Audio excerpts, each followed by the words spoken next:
From politics to show business, his story is straight out of a Hollywood script. Harris Katleman started his showbiz career as an office boy. He worked his way up the steep and often cutthroat ladder to become 20th Century Fox CEO and president. Along the way, he worked with the biggest executives in the business and was responsible for the launch of some of the biggest names in show business. Harris Katleman is author of the new book, You Can't Fall Off the Floor, which he co-wrote with his grandson. Sir, thank you for joining us. You are live from Los Angeles. It's good to have you here. Would it be possible, I'm going to jump in on just one thing real quick, because I used to love a show that you brought to all of us when you were at Fox, which was In Living Color. And there was a skit that I used to love. It was Men on Film, where two of the Waylan brothers would dress up as flamboyant, somewhat effeminate, perhaps even gay men. The reason I bring this up is, could you do this kind of thing in today's environment? Is showbiz ever going to get back to this kind of thing, and can it be done in a tasteful way? You know, it's a very interesting point you make. What we did, or rather Keenan Ivory Wayans did on it in Living Color, he marched to his own drummer, and he did what he thought was best. And my attitude as the president of 20th Century Fox Television was, as John Paul Jones says, damn the torpedoes, full steam ahead. I said, Keenan, just go for it. And we went for it.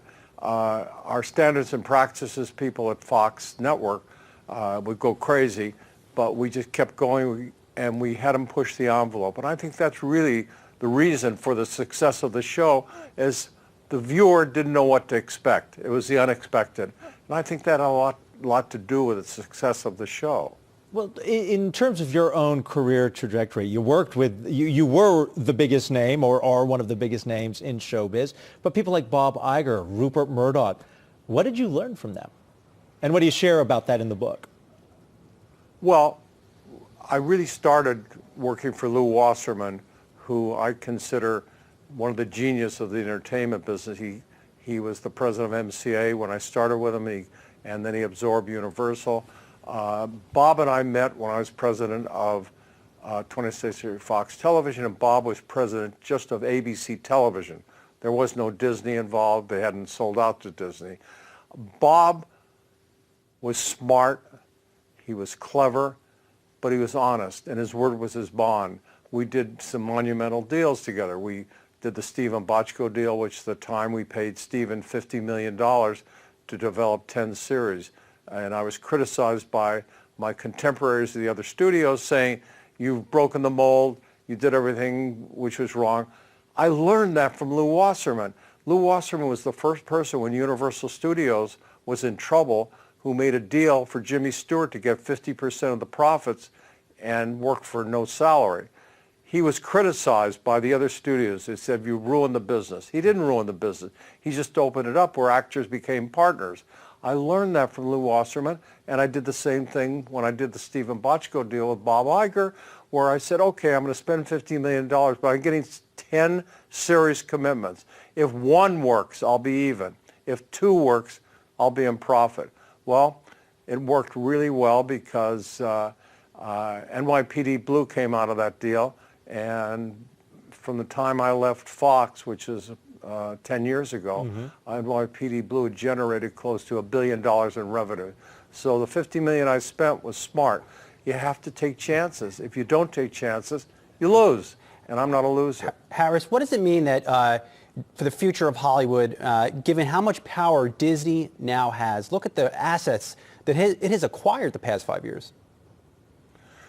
Disney has a lot of power, but the other companies have power also. It's really how you use the power. If you abuse it, you're going to lose. And I think that Disney, along with the other companies, are almost on an equal footing. Disney has ABC, and they have Disney, and they now have all the Fox assets with the exception of Fox News and Fox Sports. And it certainly strengthens Disney, and they're a major player. It's probably right now they're probably the #1 major player. But you know, everything gets separated. A hit makes you a major player. 2 hits makes you really a monster. And Disney and Bob Iger absorbing Marvel and the other assets they've bought, which is due to Bob's brilliance, has made Disney a monster. Not a monster in a good way. I don't think they've ever abused it.